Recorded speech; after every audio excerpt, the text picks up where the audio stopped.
नमस्कार, मैं हूं कपिल भार्गव और आप देख रहे हैं मेरे साथ द एमपी वायर।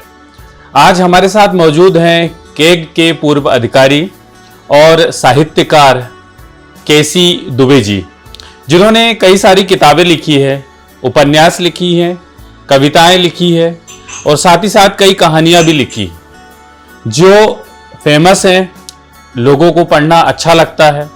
साथ ही साथ केसी दुबे जी केग के पूर्व अधिकारी रहे हैं, तो उनसे जुड़ी हुई हम बातें करेंगे आज। अमल सर, आपका बहुत बहुत स्वागत है हमारे कार्यक्रम में। धन्यवाद सर, मेरा पहला सवाल ये है कि जिस तरीके से आप केग के पूर्व अधिकारी थे और उसके बाद फिर साहित्यकार बने, मतलब अधिकारी से साहित्यकार तक का सफर कैसे रहा और अचानक फिर साहित्य की दुनिया में कैसे कूद गए आप? हाँ, देखिए, अचानक कोई काम नहीं होता है। असल में क्या था कि मुझे बचपन से ही लिखने का शौक था, मगर अपनी आजीविका कमाने के लिए, अपने बाल बच्चों को पाल पोस के बड़ा करने के लिए मुझे कोई ना कोई नौकरी करनी थी। मैंने ग्वालियर से गणित में, मैंने साइंस में ग्रेजुएट किया था और एक कॉम्पिटिटिव एग्जामिनेशन हुआ था ग्वालियर में ही उस समय। तो उस कॉम्पिटिटिव एग्जामिनेशन में मेरे को एजी ऑफिस की एज ए ऑडिटर मेरे को सर्विस मिल गई थी। जिस समय मेरे को एजी ऑफिस की सर्विस मिली, उस समय मैं अपने रीजनल कॉलेज भोपाल में मैं अपने एमए जो है साइकोलॉजी की मैंने एडमिशन ले लिया था एज ए रेगुलर स्टूडेंट, और मैं पढ़ाई कर रहा था। तो मैंने कहा कि नौकरी मिल रही है तो नौकरी ज़्यादा इम्पोर्टेंट है, कि उस ज़माने में भी नौकरी के लिए संघर्ष करना पड़ता था। मैं एजी ऑफिस में चला गया और एजी ऑफिस में हम लोग को बाद में जाके ऑडिट में भी काफ़ी टाइम देना पड़ता था, घर से बाहर भी रहते थे। एक वो जमाना भी था कि जब हम ऑडिट में एक डिवीज़न से दूसरे डिवीज़न जाते थे तो मिसेस को चिट्ठी लिखते थे। उस समय चिट्ठी, मोबाइल होता नहीं था कि तुम्हारी अगली चिट्ठी 15 दिन के बाद में फलाने डिवीज़न में होऊंगा, ऑडिट करता रहूँगा, तो मैं वहाँ भेजना। तो मेरे को समय नहीं मिलता था, मगर मेरे को शौक बचपन से था। जब मैं बहुत छोटा था तो पराग वगैरह में प्रतियोगिताएँ निकलती थी, आधी अधूरी कहानियाँ जो है वो आती थी, उसके अंदर उसको पूरा कहानियों को पूरा करना होता था, क्योंकि अखबारों में भी आती थी, तो मैं उसको पूरी करके भेजता था। तो कभी मुझे ट्रांजिस्टर इनाम में मिलता था, तो कभी कुछ इनाम आता था। तो उस जमाने में भी मेरे को इनाम मिला करते थे। और इसमें से ये जो आप रहस्य देख रहे हैं, इसकी आधी कहानी मैंने करीब 22 साल पहले लिखी है। अच्छा। मैं 2008 में रिटायर हुआ, हालांकि रिटायर हुए भी मुझे टाइम हो गया। तो मेरा एक बार यहाँ से ट्रांसफर ग्वालियर हो गया, तो फैमिली से दूर में वहाँ पे अकेला कमरा लेके रहता था, तो मेरे को टाइम मिल गया। तो फिर मैंने वहाँ पे करीब 22 साल पहले मैंने ये कहानी रहस्य लिखी थी। 20 साल के बाद मिसेस ने एक बार दीवान की सफाई की, कहा तुम्हारी किताब तो पढ़ी, हमने कहा वो अधूरी है, उसको मुझे पूरा करना है। इसके 150 पेज 22 साल पहले लिखे हैं। इसमें आप सन 2002 और 3 का वर्णन देखेंगे कि उसमें ऑटो जो था 50 रुपये में कहीं भी पहुँचा देता था, ऑटो का किराया, और मकान भी 100-200 रुपये में मिल जाते थे। जब आप कहानी पढ़ेंगे तो आपको उसमें नजर आएगा। बिल्कुल। तो जब वो क्या कहते हैं, मैंने कहा कि फिर मैंने पूरी की, और रिटायरमेंट के बाद मुझे टाइम मिला असल में। अच्छा। तो ये ब्लैक बेल जो आप दिख रहे हैं, उसकी आधी से ज्यादा कहानियां जो है मेरी 20-25 साल पुरानी, ये इसमें ब्लैक में इसमें 20-25 साल पुरानी है। अच्छा। इसमें सेकंड कहानी है जो पंडित दीनानाथ का बेटा, वो मुझे बहुत प्रिय है। तो ये मुझे शौक था, और जब ये मैंने ये शौक को अपना प्रकट नहीं किया था, मेरा पर्सनल शौक था, तो पर्सनली लिखता था। जो पहली कहानी जो रहस्य है, वो राजूरकर साहब यहाँ पे जो थे, दुष्यंत कुमार पांडुलिपि संग्रहालय के सचिव थे, और वो यहाँ पे साहित्यकारों में उनका बहुत नाम है। और उनकी डेथ हो गई दुर्भाग्यवश, हमारे बीच नहीं है। उस समय वो जिंदा थे, तो मैं रहस्य ले गया था। वो हमारे पड़ोसी भी रहते इसी जमाने में। तो उनको लगा कि बहुत से लोगों को रिटायरमेंट के बाद क्या करें, कुछ ना कुछ तो करना ही चाहिए। तो बहुत से लोग लिखने का शौक कर लेते हैं, तो उनको लगा कि दुबे जी भी शायद ऐसे ही होंगे कि रिटायरमेंट के बाद लिखने का शौक उनको शायद जाग उठा है। तो कहने लगे कि मेरी तबीयत आजकल खराब रहती है, तो मैं तो 2-3 महीने में किताब पढ़ पाऊंगा। तो मैंने कहा ठीक है, आप मैंने उसमें टाइपिंग में थी, पांडुलिपि थी टाइपिंग में, मैंने उनको दे दी। आप हमने कहा कि मुझे इस पर आपका ही कमेंट चाहिए और आप आराम से दीजिए। 2-4 दिन बाद उनका फ़ोन आया कि दुबे जी रात के 11:20 पे मैंने सोचा कि यार आपकी किताब जो रहस्य है उसको मैं पलट के देखता हूँ। तो मैंने पलट के देखा 1-2 पन्ने, और अब रात के 3:20 हो रहे हैं और मेरी तबीयत खराब हो जाएगी, इसलिए 20 पन्ने बचे हैं, मैं वो कल पढ़ूंगा। उन्होंने अपनी किताब रहस्य में जो उन्होंने लेख लिखा है उसमें इस बात का उन्होंने जिक्र किया है। अच्छा। तो कि एक बैठक में अधिकांश लोगों ने जिन्होंने रहस्य पढ़ी है वो उनने अधिकांशों ने एक बैठक में पढ़ा है। फिर उन्होंने उसमें लिखा, किताब में भी उन्होंने लिखा है कि मैं तो यही सोचता था कि जो दुबे जी जो है उनको अचानक शौक आया है, पर ऐसा नहीं है। मैं पुराना लेखक हूँ, मेरी आत्मा लेखक ही है, जबकि मैं चला गया था एक ऐसे डिपार्टमेंट में जहाँ ऑडिट करना और पूरा अकाउंट का काम था। अकाउंट का काम तो आप लोग समझते हैं कि कोई बहुत नीरस टाइप का काम होता है, कोई ऐसा अच्छा काम नहीं होता है कि इंटरेस्ट ले सके आप। बिल्कुल बिल्कुल। तो जैसे कि मैं देख सकता हूँ आपकी बहुत सारी कृतियाँ हैं, ब्लैकमेल, योद्धा, विक्रम और बेताल, रिटर्न, रहस्य और दर परत, बहुत सारी ऐसी कृतियाँ हैं। तो आपको इन सब में सबसे बेस्ट, हालांकि आपके लिए तो सारी चीज सारी अनोखी होगी, बेस्ट होगी, पर लिखते समय आपको अच्छा लगा, इंटरेस्टिंग लगा, और हमारे जो दर्शक हैं जब वो पढ़ें तो उनको मजा भी आए, तो आपको ऐसी एक कृति बताइए आपकी जो आपको लिखने में अच्छा है। मैं जो है रहस्य को ऐसी कृति मानता हूँ जो ईश्वरीय प्रेरणा से मैं उसको लिख पाया। नहीं तो रहस्य जो किताब है इसको लिखना संभव नहीं था। जब आप खुद पढ़ेंगे तो आपको समझ में आएगा कि क्या होगा कहानी का एंड, आप कल्पना भी नहीं कर सकते, आप सोच नहीं सकते कि कहानी कहाँ जाएगी, कैसे जाएगी। ये ईश्वर की प्रेरणा थी कि इस कहानी का मैं अंत कर पाया और बहुत अच्छा किया। तो ये कहानी मुझे रहस्य बहुत पसंद है, मगर मैं अपने जितने मित्र हैं जिनको मैं किताबें मैं देता हूँ, करीब मैं 100-200 लोगों को किताबें दे चुका हूँ। इस कॉलोनी के भी अधिकांश लोग किताब मेरी पढ़ चुके हैं। अच्छा। तो मैं सबसे पूछता हूँ कि यार मुझे बताओ कि मेरी कौन सी किताब आपको ज्यादा अच्छी लगी। अच्छा। तो मेरी हर किताब इतनी ज्यादा अच्छी है कि कोई भी नहीं बता पाता। मेरा आपको भी चैलेंज है कि आप मेरी 2 किताबें पढ़ना और मुझे बताना कि कौन सी अच्छी है। तो जब आप ये किताब पढ़ेंगे तो आपको लगेगी ये सबसे अच्छी, और जब आप ये पढ़ेंगे तो आपको लगेगी यार वो नहीं, ये सबसे अच्छी थी।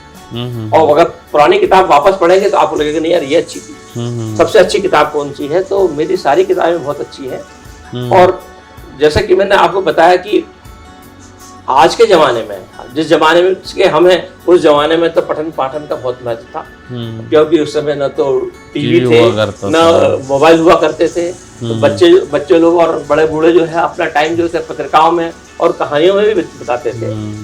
और आज के ज़माने में इसका चलन भी नहीं है ज़्यादा, कहानियों का लिखने वाले राइटर भी कम हैं।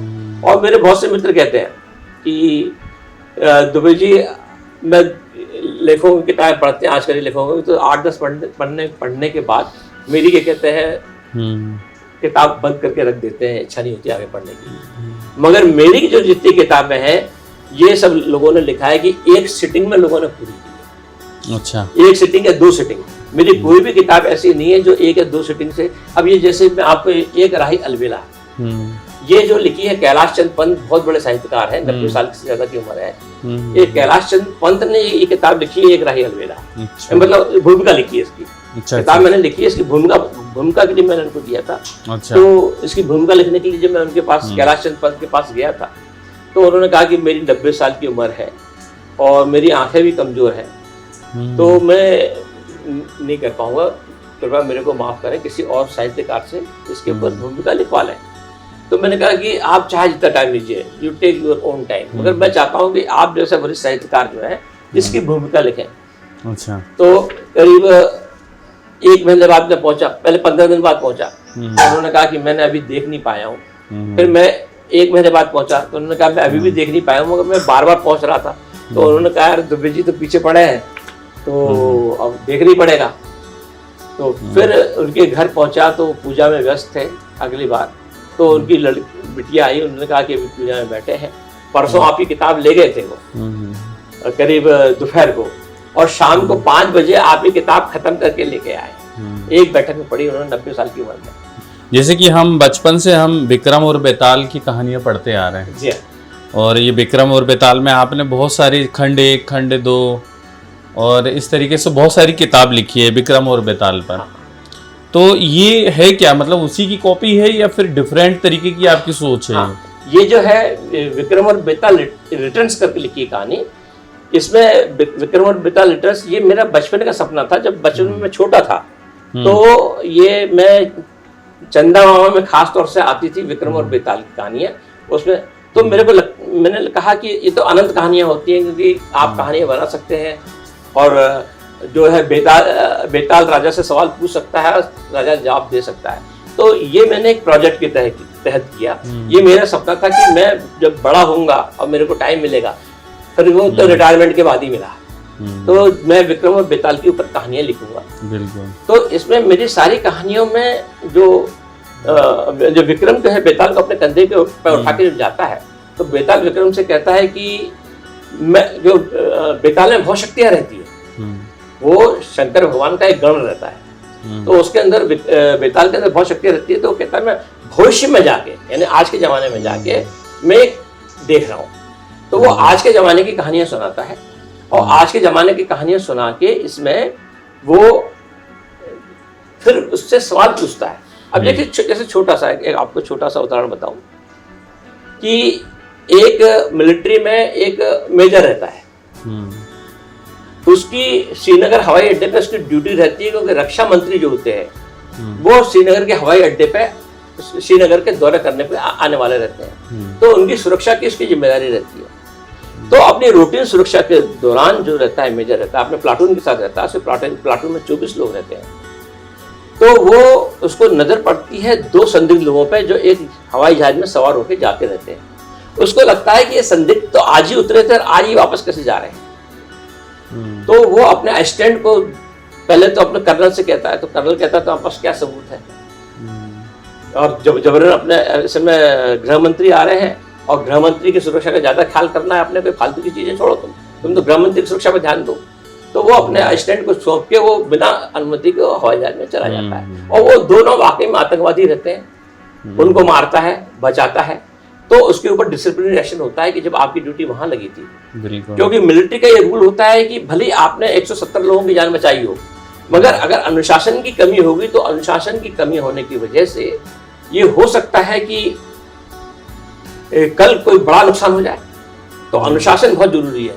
अभी तो आपको लग रहा है कि आपने 170 यात्रियों की जान बचा ली, मगर अगर अनुशासनहीनता हुई तो कल बड़ा नुकसान हो सकता है मिलिट्री का। इसलिए मिलिट्री पसंद नहीं करती। तो मिलिट्री मगर चूंकि वो प्रधानमंत्री की एक विशेष स्क्वाड में नियुक्त था वो आदमी, और एक जो सेना के अंदर की गतिविधियों पर भी नजर रख के प्रधानमंत्री को रिपोर्ट देखते हैं कुछ गड़बड़ तो नहीं हो रहा, एक खास सिक्योरिटी में था, इसलिए उसको माफ कर दिया जाता है। दूसरी बार क्या होता है कि उसकी ड्यूटी लगती है अमरनाथ यात्रा पे। तो जब उसकी ड्यूटी अमरनाथ यात्रा पे लगती है तो क्या होता है कि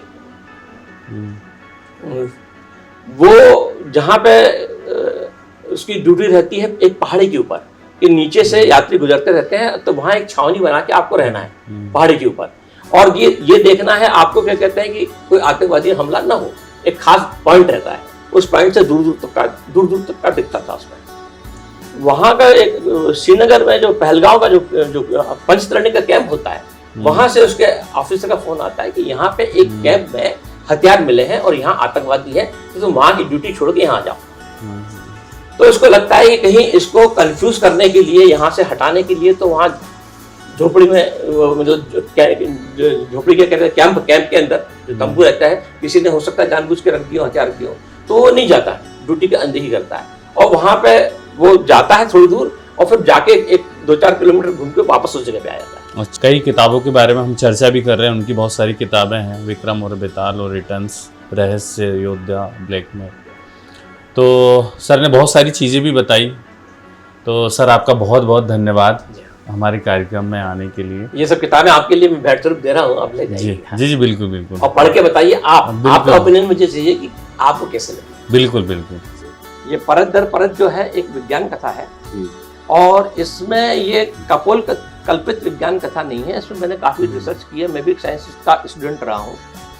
तो इसमें वैज्ञानिक खोज करता है प्रमाण के साथ, और उस खोज को करने के बाद उसकी जिंदगी खतरे में पड़ जाती है। मगर वो जो खोज करता है तो वो खोज जो है ऐसी रहती है कि पूरे देश को विश्वगुरु बना सकती है, और वो विश्वगुरु बनता भी है, मगर उस खोज की वजह से उसकी जिंदगी खतरे में पड़ जाती है। तो वो कैसे उस खतरे से दुनिया से लड़ता है। हर तरह के लोग जो हैं, स्वार्थी, मतलबी, लालची, गद्दार जो रहते हैं, पैसे के लिए बिक जाने वाले लोग रहते हैं, तो कैसे उनसे लड़ता है, दुनिया से लड़ता है, और कैसे उसकी जंग है, तो ये इसके अंदर दिखाई गई है। और ये जो बीच की जो कहानी है प्रेमातीत, ये क्या है कि इसमें मैंने इसकी जो प्रस्तावना दी हुई है उसमें लिखा है कि क्या आप लोग को भी कोई सोच सकता है कि कोई आदमी किसी से प्रेम करता हो और वो जिससे वो प्रेम करता हो उसका नाम भी नहीं पता हो, उसके क्या कहते हैं बारे में सिर्फ दूर से देख के प्रेम करता हो, कोई मिला नहीं हो, कोई बात नहीं करी हो, और उसके लिए अपना सर्वत्र न्यौछावर कर दे। क्योंकि आज के ज़माने की पीढ़ी को अगर अपन बताएंगे कि ऐसे भी प्रेम करने वाले किसी ज़माने में हुआ करते थे, तो आज के ज़माने की पीढ़ी उस पर विश्वास नहीं करेगी। क्योंकि हमारे देखते देखते 60 जैसे मेरी उम्र हो गई है, तो हमारे देखते देखते ज़माना इतना ज़्यादा बदल गया है कि कह नहीं सकते, पूरी सोच बदल गई है। तो उस आदमी की प्रेम कथा है। और ये जो है एक राही अलबेला, तो एक राही अलबेला जो है आज के ज़माने में जो रूस यूक्रेन युद्ध हो रहा है, तो ये रूस यूक्रेन युद्ध के बारे में, अब युद्ध के बारे में कोई खबर हम आपको कहानी में लिखेंगे तो कोई मज़ा नहीं आएगा, बड़ा नीरस और बोर लगेगा।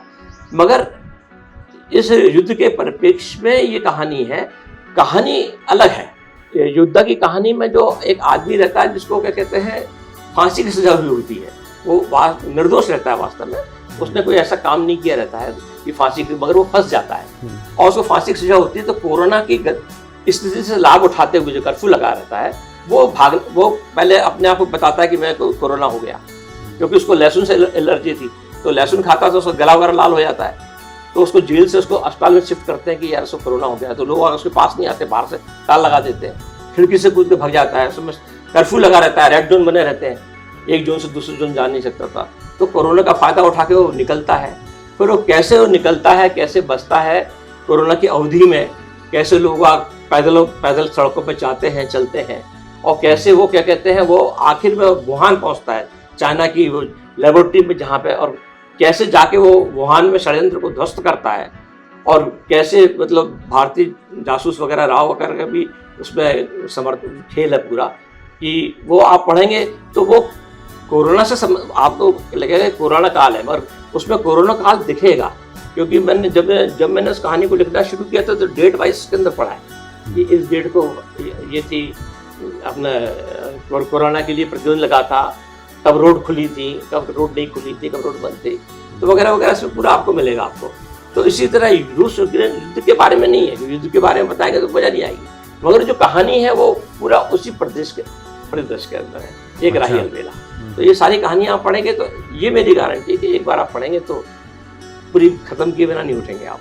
तो हमारे साथ मौजूद केसी दुबे जी, जिनके बारे में हमने बहुत सारी चर्चा की, किताबों के बारे में चर्चा करी, विक्रम और बेताल, रिटर्न योद्धा, ब्लैकमेल, रेस जैसी किताबों के बारे में बताया। तो उन्होंने केक के बारे में भी बताया, किताबों के बारे में भी बताया, तो साथ ही साथ हमने उनके जीवन के बारे में भी चर्चा की। तो आज के लिए सर बहुत बहुत धन्यवाद आपका। देश प्रदेश की ताज़ा अपडेट्स के लिए हमें यानी द MP वायर को लाइक, शेयर एंड सब्सक्राइब करना ना भूलें।